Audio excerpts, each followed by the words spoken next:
pruritus and jaundice. You get pruritus from the jaundice. You can have cirrhosis of the liver to the point where you have liver failure. What do you want? These patients are at risk for cholangiocarcinoma, and they can be increased for anything inside the liver, because if the bile backs up into the liver and it stays there for any length of time, it causes liver failure or problems with the pancreas. Cholangitis, you're going to have an elevation of ALP, AST, ALT, ALP, white blood cells, direct bilirubin if jaundice is going to be present. Sonographically, you're going to see a thick adenomous ductal wall with dilations with the ducts proximal, because wherever the inflammation is, it's going to back up. So that way, that area will be dilated, and they can drain the biliary ducts to treat acute cholangitis. If the patient has the sclerosing duct, then the only treatment for them is going to be a liver transplant, because the damage has already been done. Sclerosing cholangitis, you can see that we have biliary ductal dilatation throughout the liver. Here you can see the main portal, and you can see it going out into the duct. Be sure that you measure it inside to inside. This is called a stellate pattern of intrahepatic ducts. When we write our observations on our sheets, we're just going to say intrahepatic dilatation, possible intrahepatic dilatation.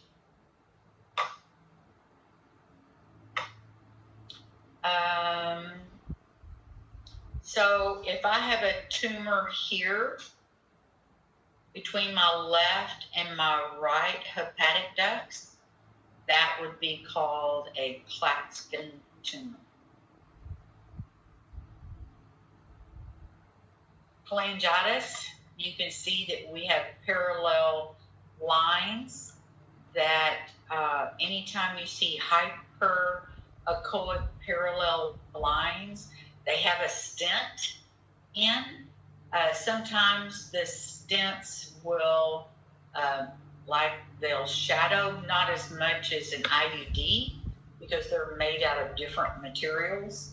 But you should never see a parallel inside the common bile duct. If so, they've already been treated for a congenital, or they've been treated to open up the bile duct so the liver can drain.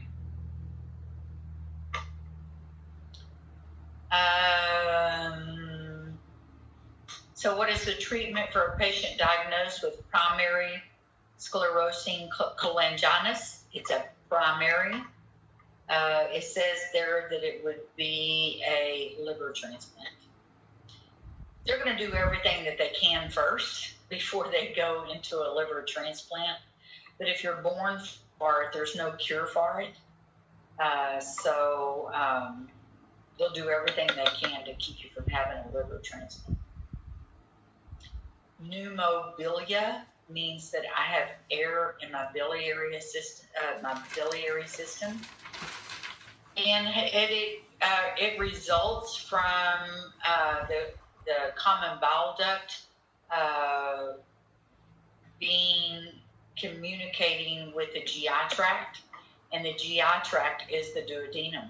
Okay, it usually occurs following surgery, a liver transplant, a stent placement, a fistula, which occurs normally, an ERCP procedures, infection, emphysematous cholecystitis. What is a emphysematous cholecystitis? Pus. Pus. It's pus in the gallbladder wall.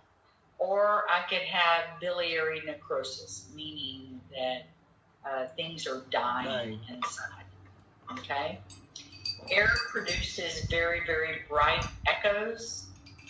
It will look like a sparkler, and they call that dirty shadowing. I've never heard that. That's something new. It's important for us to find air in the ductal system or in the portal system, because these patients will get very, very sick. This is air in the biliary system. You see how bright it is. Here it is diffuse air, and you can see it under real time. And here you have air in the biliary system after a liver transplant.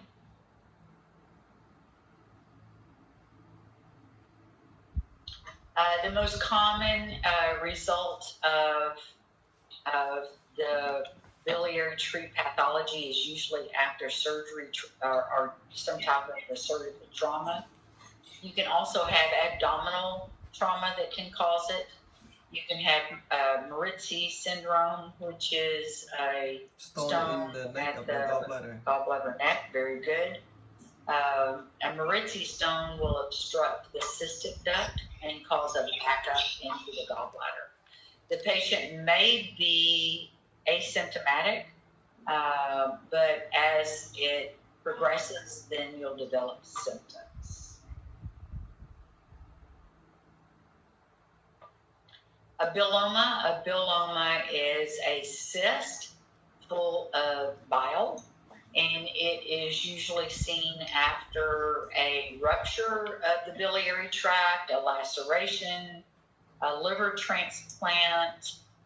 We'll mainly see them along the falciform ligament or the ligamentum venosum. Where is the falciform ligament at? At the first in the ligament teres. Divide the left and right liver. It separates what part of the liver? The medial and lateral. Very good, Tricia. Okay, where is ligamentum venosum? Inside the ligament teres. The ligament with venosum, does it connect to the ligamentum venosum? It separates the caudate lobe. Yeah, the caudate. It separates the caudate lobe from the left lobe of the liver. Good. Y'all are so smart. Okay, so a bilioma, it can also be associated with hepatic artery thrombosis, meaning if the hepatic artery is not supplying the liver the way that it is, and it's the right hepatic artery that supplies the cystic artery. So if the cystic artery is not getting the blood supply that it should be getting, then my body can develop a bilioma. So here is a bilioma in a transplant patient. And with this patient, they also saw a hepatic artery thrombosis. Roundworms. Roundworms, we can get those anywhere in the world. They can infest the bile duct and the gallbladder and cause obstruction. And inside your bile ducts, you can actually see the worms. They will be long, thin, echogenic, linear. Now, what did we just study about that is also echogenic in our bile ducts? The air? No, that is echogenic, but that is really echogenic. A stent. Yeah, the stent. So if you see something inside the bile duct, you're going to ask the patient, have you had any surgeries that I need to tell the radiologist about? I'm not going to say, oh my God, I see something in your common bile duct. Have you had surgery? You're just going to say, have you had any surgeries of your gallbladder or your bile duct that I need to tell the radiologist about? But a worm can get up to 20 to 30 centimeters in length. You can also see them swirling around inside the gallbladder.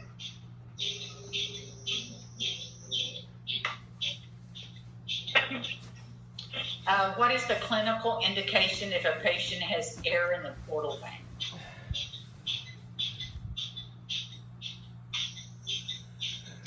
An ERCP can cause air in the portal vein. AIDS cholecystopathy was discovered and was described in 1986. It is it's seen in patients that are already past the HIV stage.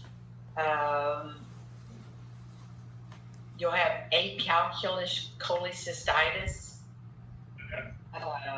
You'll have right upper quadrant pain, fever, diarrhea, weight loss, hepatomegaly, and your labs are going to be elevated, your alcohol says. Sonographically, we're going to have a gallbladder and a gallbladder wall thickening. You're going to have biliary pathology, pancreatic problems, and intra and extrahepatic dilatation. So HIV, cholangitis, is a secondary form of sclerosing cholangitis. Now, if I had HIV, is that intrinsic or extrinsic? Extrinsic. Extrinsic. So here we have a marked thickening of the gallbladder.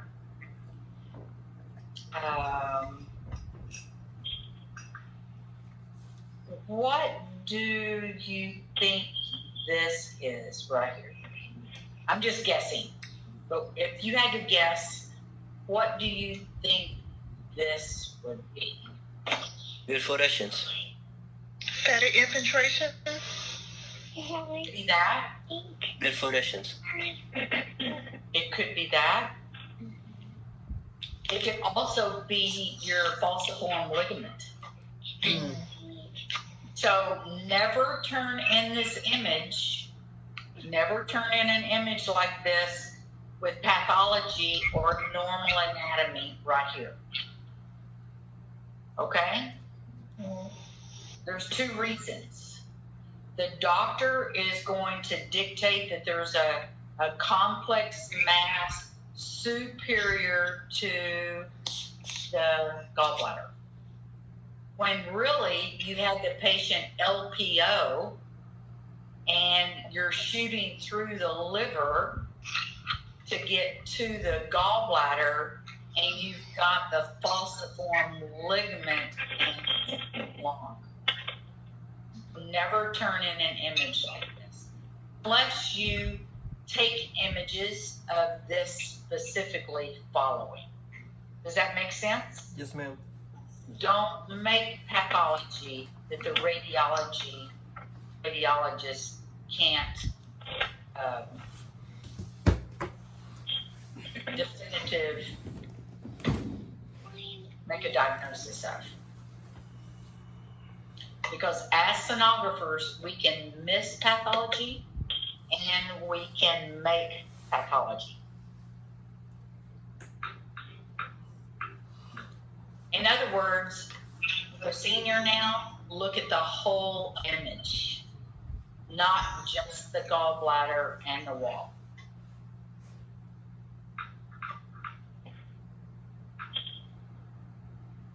I don't know why that says the kidneys. Non-contrast abdominal radiographs. We can see gallbladder stones on X-ray. We can also see air in the biliary tree. We can also see a porcelain gallbladder. We can see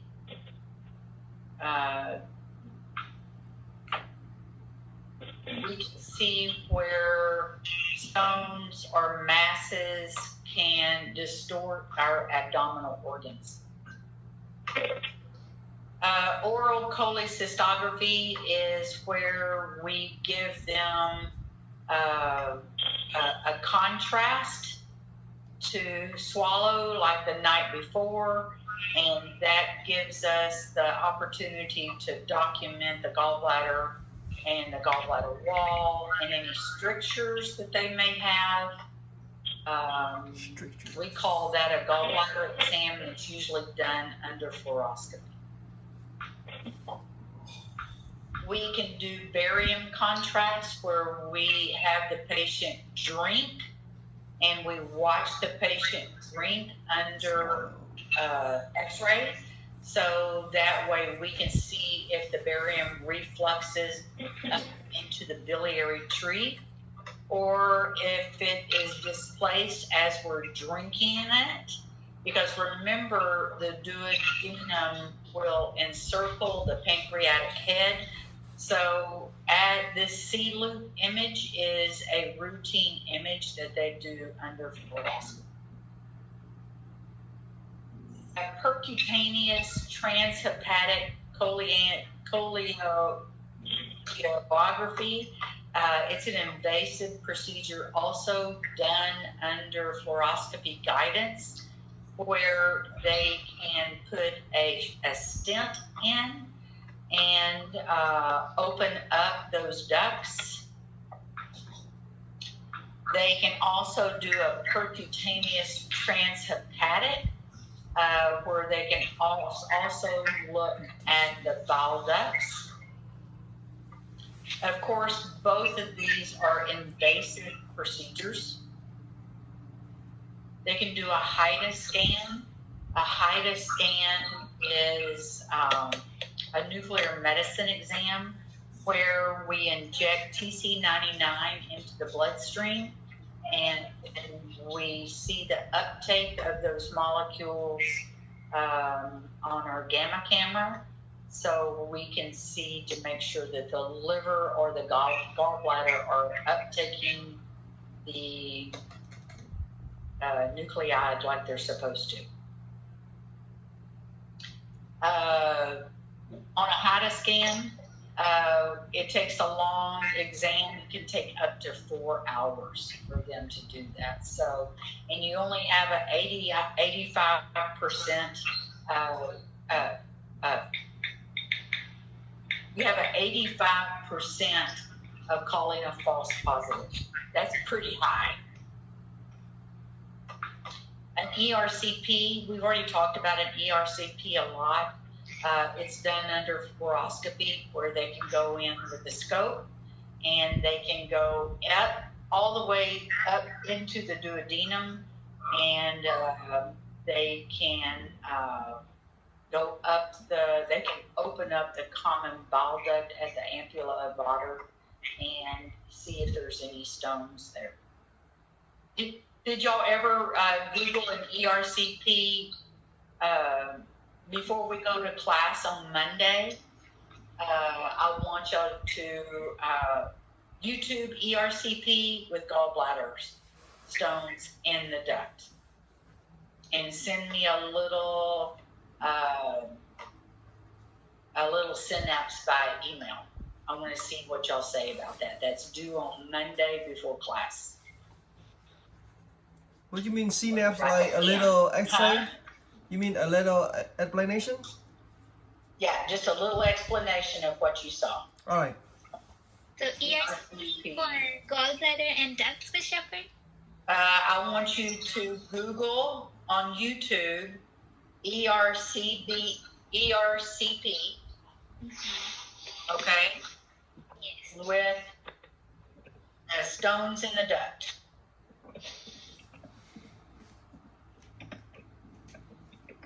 And then email me what you see. Okay, that's due Monday before class.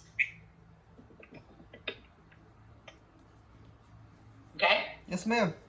Yes. This is, I don't know much about, because I really don't know much about MRI. I should go to the MRI program just so I can answer some of these new and upcoming modalities. Not too close to retirement for that. So gallstones and cholangitis is seen very well with MRI. It's very, very expensive, and not only that, it's very claustrophobic. So if we can make the diagnosis, otherwise,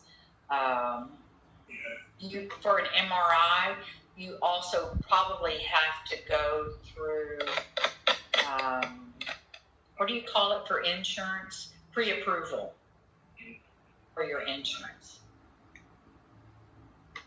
CT, we all know what CT is. It uses fluoroscopy, and CT is a good follow-up for sonography as far as what we see in the patient's body.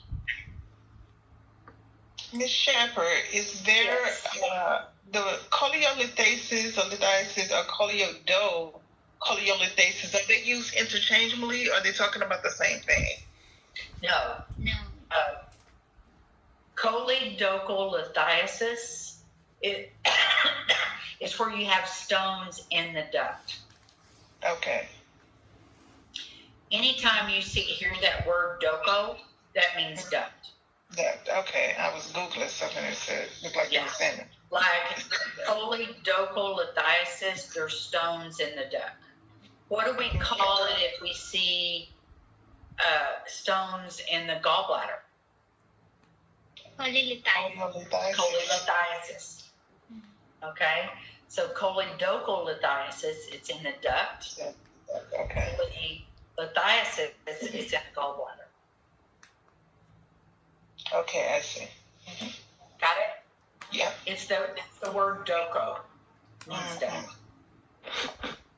Good question. And I know nothing about this. When a person has a PET scan is looking for malignant conditions. Say I am diagnosed with, God forbid, breast cancer, okay? Well, they're going to treat my breast cancer, but eventually they're going to do a PET scan to make sure that breast cancer hasn't metastasized to any part of my body. So positive emission tomography, that is only for cancers.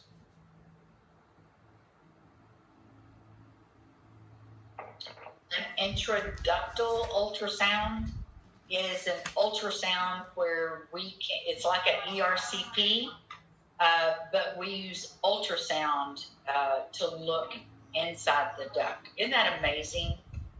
That they can do a probe that can insert into a duct. It's amazing to me. That's like Jetsons. Endoscopic ultrasound, that is fairly new also, where they can take a camera just like they do an endoscope, but they can use a transducer to put in there instead of a camera so they can take pictures. It's a newer exam. I don't even know anybody that offers this. I think in some of the bigger teaching hospitals, they might have it. I don't know anybody in Houston that does it. Oh, and that looks like that's it. Okay, so. Oh, it's only 11:04. We've still got 45 minutes. What can, so there's 187 slides. Let me stop